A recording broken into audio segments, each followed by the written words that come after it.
magic, invisibility, the ability to fly, magic potions. They're all part of a brand new YA dark fantasy. Stay tuned so you can meet the author. Welcome to Page One, the award-winning show for writers with the reader in mind.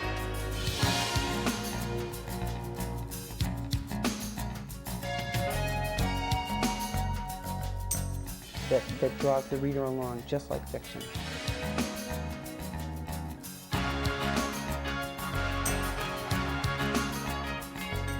Here's your host and producer, Zita Christian. Hi, everyone. Welcome back. It's Page One. I'm Zita Christian, and my guest, Laurel Black, is here to continue the discussion that we started on the earlier episode of Page One. We're talking about her book, Lost Kingdom, a young adult dark fantasy novel. And we're talking about what it was like for her as an indie author to write the book, to get it out into the market, and to plan with her mechanical engineering mind for how to approach the second book and the third book in the trilogy. So first, above all, Laurel, thank you very much for staying with me so that we can do a part two of this show. Thank you so much for having me back. I'm so excited to continue the conversation, Zita. Good. I'm glad. There are some things in the writing process, because I know many of the viewers who watch Page One, they are writers. They want to know about the writing process. They want to know the decisions that a writer makes. And one of the things that I'm always curious about is, at what point in the whole process did you become comfortable saying, I'm a writer? Like, easily you could say, I'm a mechanical engineer, I'm a professional photographer. What's the comfort level now of saying, I'm a writer? It still almost feels surreal because, again, I am not a trained writer. I don't have training in that area. So to say I'm a writer, I'm an author, it does seem surreal, but the book just came out recently, so I'm kind of getting used to the idea. But I don't know if I've actually gotten that in my consciousness yet of I am a writer. It feels more like I wrote a book. Like that's how I think of it, as opposed to I am a writer. I do think of myself as a photographer because that's what I've been doing for many, many years. I don't do mechanical engineering anymore. But I think that is an interesting thing of when do you go from writing to thinking of yourself as a writer? And I don't know if I'm there yet. I can tell you that I had no professional writing training at all when I started writing. And when I look back in talking with some people who I went to grade school with online, because that was down in Virginia and I live in Connecticut now. And one of the women said to me, I remember in the first grade, because it was a very small school, we didn't have any kind of playground equipment or anything. We just stood outside. She said, you would gather everybody around at recess and at lunchtime and you would tell us stories. I totally forgot about that. And so I wonder, when you look back at childhood, at teen years, were you a storyteller? Probably not in the same way as you, but I do remember, I think it was fifth grade, that I actually won an award for a story that I wrote. I wrote a story about, it was a Christmas story about a mouse. I have no idea what the story said, but I remember winning some sort of award for this story. So I guess I did like writing, and that was a way that I expressed myself. But I went towards more early on the visual side, which was photography back in the day. And that's how I would tell stories, was visually that way. And it was only, maybe 8 years ago that I came back to writing and started telling stories that way. So I don't know if I did it much in my childhood, but I do have that memory of winning a story contest. I love that, because I think the seeds are planted and sometimes we just need some time to to fertilize them and put them in the right window to get the right sunlight and let them grow. And obviously that's what you've done. I want to go back a little bit to your skill from being a professional photographer and how you approach the creation of the characters.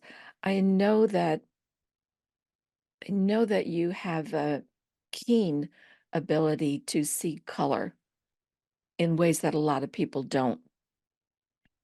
Multiple shades. And, I know this from talking with your husband, who just to be upfront with everybody, he is my podcast mastermind coach. And it is through him that I learned about your book. And so, you never know where the connections that we make, what they could lead to. I always say, keep your mind open, say yes as many times as you can, because it was through that relationship that I met you. And he has talked a couple times about the fact that you have a keen way of looking at color. I wonder if you could talk about that and how you use that to describe some of the things in your book. I'm thinking particularly like of the scenes in the marketplace and in the bramble forest. It was so vivid. Could you just give us a little more insight into your into the colors in your mind? Absolutely. Yeah, my husband does comment on my how I see color because I photograph people. And when I'm editing them, if they have too much of a yellow or a magenta in their tone, in their skin tone, I have to correct that. So I really have to see the detail of color. And something with Lost Kingdom that I wanted to bring out was I wanted people to read it and feel immersed in the world. And you're only immersed in a world with writing if you can see the things, if you can feel and taste and touch and all the sensations you're bringing into your writing. So it went beyond color, and it was more of writing this immersive experience that I went for, and using more than just the visual sense, because the book is very visual. The landscapes and realms are very visual, but it's also bringing in the other senses as well that I feel like brings it to life. And having a really deep sense with photography of settings and color and things like that really helped enhance it, but hopefully not overdo it in the details. Like, you do want your reader to fill in the gaps. You don't Yes. want to specify every single little thing that they should see. You give them just enough, and then they can imagine the rest.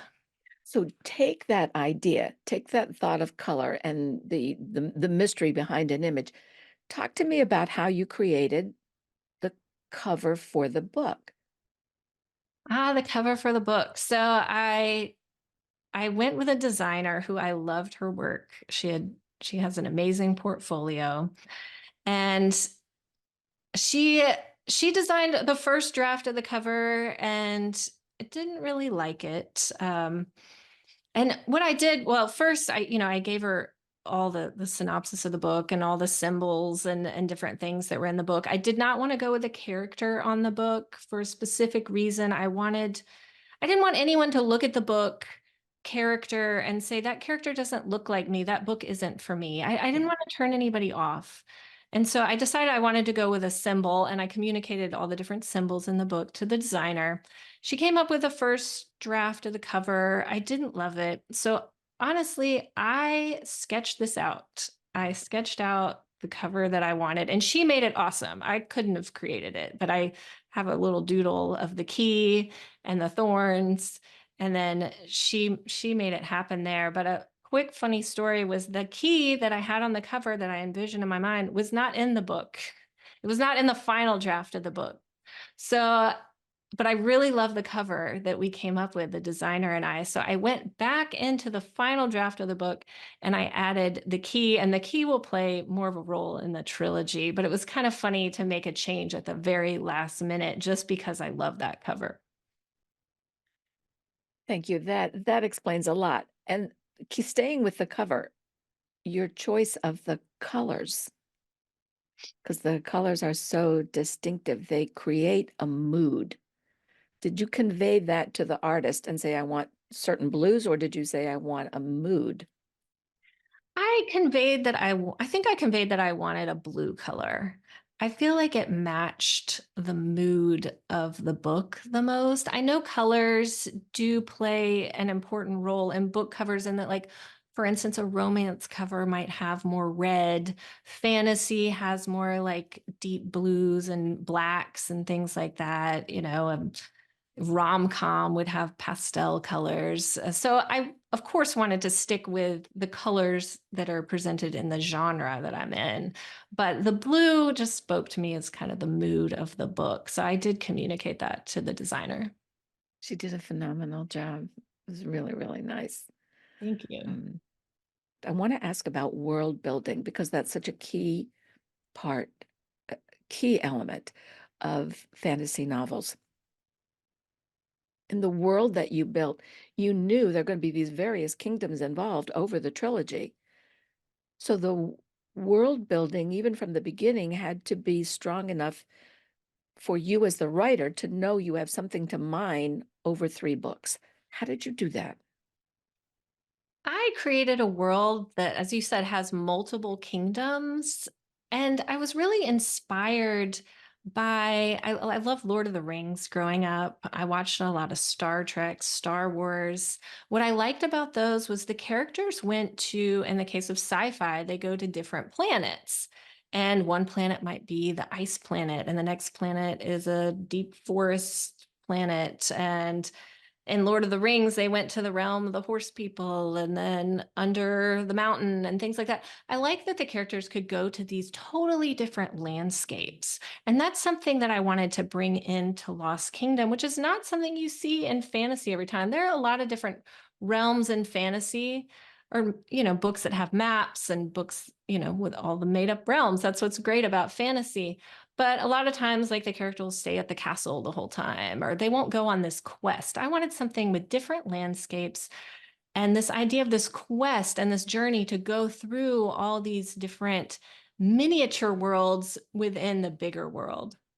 And that was something that was important for Lost Kingdom. And that was something that keeps, honestly, me excited about writing the trilogy, because I didn't want to write the same setting in every single book. I wanted to go to different places. That keeps me engaged as a writer. So honestly, that was more about me just wanting to write different kingdoms and different realms and places and keep myself engaged and really make each book really unique, because in the next book they're going to go to totally different kingdoms and different landscapes, and keeps me engaged, and I hope also it keeps the reader engaged as well. Talk to me a little bit about that next book. Without, revealing things that maybe you haven't even decided on yet. But like, what are the kingdoms? What are some of the characteristics of the places you intend to visit? So for this book in Lost Kingdom, they had a lot of interaction with Jedak's tribe and the Magi tribe and things like that. So I want to explore some of the other kingdoms as well. So we have the Terran people, and we have the Arden people, and the Wolf Kingdom. So they're going to continue their journey that they've started in book 1, and they're going to go to some of these other kingdoms as well. And of course, there'll be a lot of fun plot twist, because at the end of this novel, though we don't know yet, not everything is as it seems. So some things are going to be turned on their head in the next novel. But we're going to continue. If you look at the map in the beginning of the book, it's going to be continued along to visit some of these different kingdoms as the characters continue on their quest.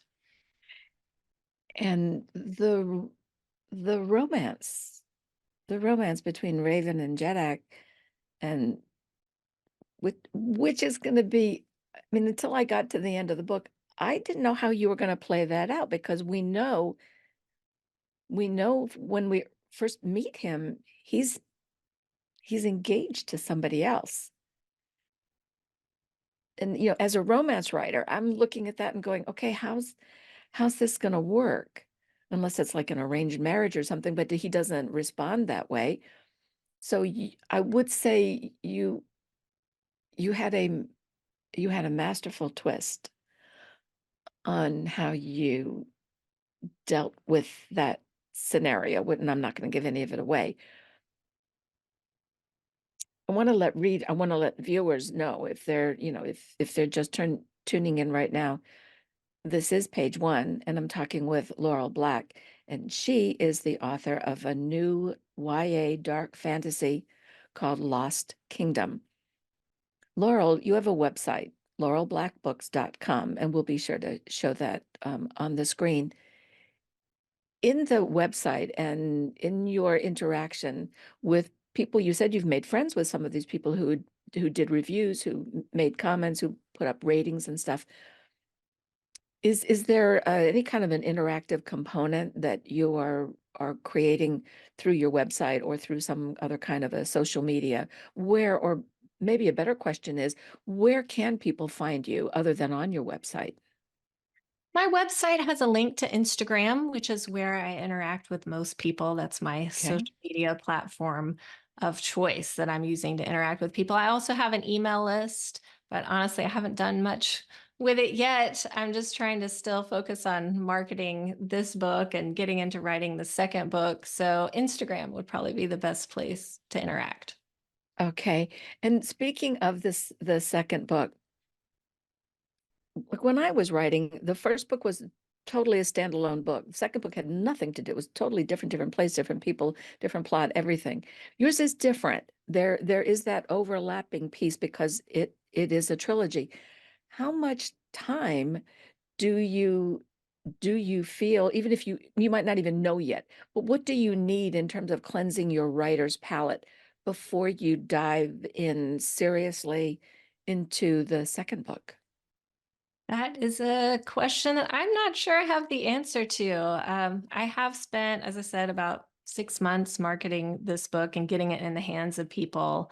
And I have the outline ready for book two, and I'm getting started with thinking about, okay, I actually need to sit down and get going on that. But I think it is challenging as an indie author because you have to market book one. If you have a trilogy, you have to market book one while you're writing book two. So now you have twice as much work that you have to do. And I'm a full-time photographer as well. So it's finding the balance in there.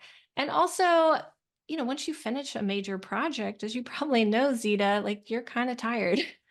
So getting your energy back, and because you want to put as much into book two as you put into book one, because the story is important to me. This is the story that I want to tell. I wrote this book for me, and I'm glad that people love it, but it's the book that I wanted to read. So yeah, I'm not quite sure the timeline for book two of honestly when I'll start writing or how long it will take, but it'll happen. So Well, there's another piece of that too. When you start on the new book, it also means you are letting go of the energy of the previous book. There's a that letting go, there's a grieving piece that is in there. You're saying goodbye to, okay, that was that plot, that was that story. Of course, as a trilogy, you're bringing the characters forward. When you finished that first draft, and not the first draft, the final draft, when you knew, okay, this is it, I'm ready to put this out into the world, how did you feel? I had that feeling so many times. To be honest, I kept thinking, I'm done. And I would go to my friends and my husband and be like, I'm finished. And then I would realize I am not finished. And I would read through it again and I would make more changes, or I would have another beta reader on the end or something. But when I finally got done, it was it was a relief, I would say, after spending this project took 4 years for me. Because again, I'm not a full-time writer. And I would say it felt very satisfying to be done with something that had been in your head that you've been working on for so long. And but I also kind of missed hanging out with the characters every day. So there was kind of that grieving process of these characters have been in my mind every single day for 4 years. And now I got to go market it and I can't think about them all the time. So there were different emotions definitely that came up at the very end of writing this book. My guess is you will have a joyful reunion when you dive into, in earnest into the second book. And on that note, I'm going to say thank you very, very much, Laurel Black, author of Lost Kingdom, um, for being on page one today. I want to also remind the viewers that you can find the book, find information at laurelblackbooks.com. Book is available in print form and in ebook form. Oh, are you are you even considering an audio version? I am. My husband, who you know, is Yes. pushing me to do it. I'm working more on like getting the word out about the book, and then I'm hoping to bring in the audio version later because there is quite an expense to doing that. So I want to make sure the book gets in the hands of people and people are talking about it and excited about it, and then bring on that component, which I think a lot of people will be interested in. I know that listening to fantasy books, I was going to say books on tape, but that makes me sound really old. Audiobooks, is a fun way to engage with these books. So that's definitely on the horizon. Good. I'm glad. Well, on that hopeful and note of expectation, thank you again, Laurel, for being on the show. Well, after Laurel left, I realized that I still had a few minutes left. I want to use that time to share with you a few writing tips.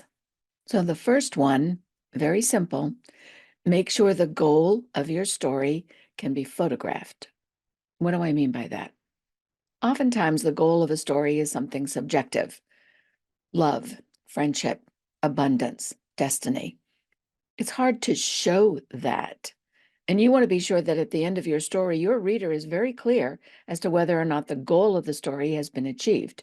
So you, as the writer, need to come up with some object, something that can be photographed, that represents the fulfillment of the goal. So what you'll do then is sprinkle that object throughout the story so the reader understands what that object represents and understands in terms of keeping the goal in sight during the story. At the end, the reader will know for sure whether or not the goal has been achieved. So remember, make sure the goal can be photographed. Tip number 2, pay attention to your characters' names. Make sure that you don't have first names of multiple characters beginning with the same letter. Why is that important? Because readers of genre fiction, and that's what I'm talking about now because that's the world that I know, readers of genre fiction read fast. They're not reading the full name. They're skimming, and they're going through the story looking at, that's the L character, that's the B character, that's the X character. You want to make sure that you don't confuse the reader by naming more than one character with a first name that begins with the same letter. So how do you do that? Very simple. Get a plain sheet of paper, mark it off into 26 blocks. And in each block, up in the corner, in small print, just put in the letter of the alphabet. And then as you create your characters, you want to put each character's name in 2 blocks. Yes, 2. So let's say your character's name is Lucy Smith. Lucy Smith is what you will write in the block for L, but you will also write in the block for S as Smith, comma, Lucy.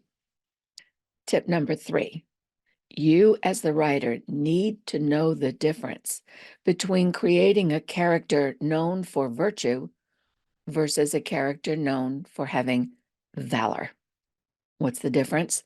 Well, virtue, think saint, think perfect, think always do the right thing, think no mistakes, no regrets. Think, if we're talking about Gone with the Wind, think Ashley or Melanie. By contrast, the character of valor is the character who makes mistakes, the character who has flaws, the character who does not always do the right thing, the character who has regrets, the character who gets defeated and gets up and tries again. Think Rhett Butler, think Scarlett O'Hara. Now, why is this distinction important? Because the reader, unlike what you might initially think, the reader identifies with the character in your story who has valor, not virtue. Trust me, your readers don't want to be saints. They know they're not saintly. Your reader wants to see herself as the character who will make mistakes, just like she does, who has flaws, just like she does, who gets defeated, just like she does, and who overcomes the odds and rises from the ashes, just like she wants to. So you need to be sure to make your heroic characters characters who have valor, not virtue. Tip number 4. How do you create a character who has valor, not virtue? Now, this information comes from the late Dwight V. Swain in his book, Techniques of the Selling Writer, but I'm not going to go through what he says in the book. I'm going to tell you a story. So about, oh gosh, 30, 35, maybe 40 years ago, I taught a course in writing genre fiction at what was then Hartford College for Women. And at the time, nobody had cell phones or laptops. And I wasn't even teaching in a classroom. I was teaching in a sunroom of a mansion on the college campus. I had maybe 6 or 7 students, and this was all about genre fiction. In order for me to illustrate the points I wanted to make, I brought with me an easel and poster board and a pad of white paper and some markers. On this particular day, I was teaching this lesson about how to create a heroic character who has valor, not virtue. And at this point, we were talking hero because this was a class on writing romance novels, and we were creating a male figure hero. But you could certainly apply this to other heroic characters. So on this particular day, I was teaching a class on how to create the character who has valor, not virtue. And on a poster board with black magic marker, I wrote, make him attempt. And then I had 4 bullet points. Bullet point, the impossible. Bullet point, the dangerous. Bullet point, the forbidden. Bullet point, the disastrous. And again, those 4 bullet points are make him attempt, the impossible, the dangerous, the forbidden, the disastrous. At the end of the class, I packed up all my things, put them in the trunk of the car, and that poster was sitting face up in the trunk of the car, right on top of everything. I went home, got my husband. I said, honey, we've got to pick up some groceries before the store closes. We live next to a little family market. So we hopped in the car, went down to the store. And at this particular market, they always have someone bring the groceries out to the car. We don't deal with the cart itself. So we're standing out there by the trunk of the car. The trunk is open, and this young man is lifting bags of groceries from the cart and putting them into the trunk. And as he puts the first bag into the trunk, he looks down, and I know he can see that poster that says, make him attempt the impossible, the dangerous, the forbidden, the disastrous. Now, he doesn't say anything, but he goes back and gets the second bag of groceries, brings it back over, puts it in the trunk, and again, he looks down at that poster. With the third and final bag, he brings it over, he puts it down into the trunk, and he looks a little longer. And then he looks up at my husband. And without missing a beat, my husband says, it's not easy being married to that woman. Of course, he and I laughed. The young man didn't know why. And that's the end of the story. But I share that to say that it's important that you understand the impact of how you create your characters, especially your heroic characters. So let me just summarize those 4 little writing tips for today. Number 1, make your goal something that can be photographed. Number 2, don't confuse your readers by having characters whose first names all have the same first letter. Number 3, make sure you create characters, your heroic characters who have valor, not virtue. Virtue is for the secondary characters. And finally, how to create the heroic character with valor. Make him attempt the impossible, the dangerous, the forbidden, or the disastrous. You need at least one of those, but preferably you have 2 or 3, maybe even 4. So with those 4 tips, good luck with your writing. And because this is page 1, and especially because Laurel's book is a fantasy, I want to close with the words of the late fantasy writer, Ursula Le Guin, who said, there have been civilizations that did not use the wheel. but there have been no civilizations that did not tell stories. So find your story, find a way to tell it, and join me on page 1 again next time. Thank you.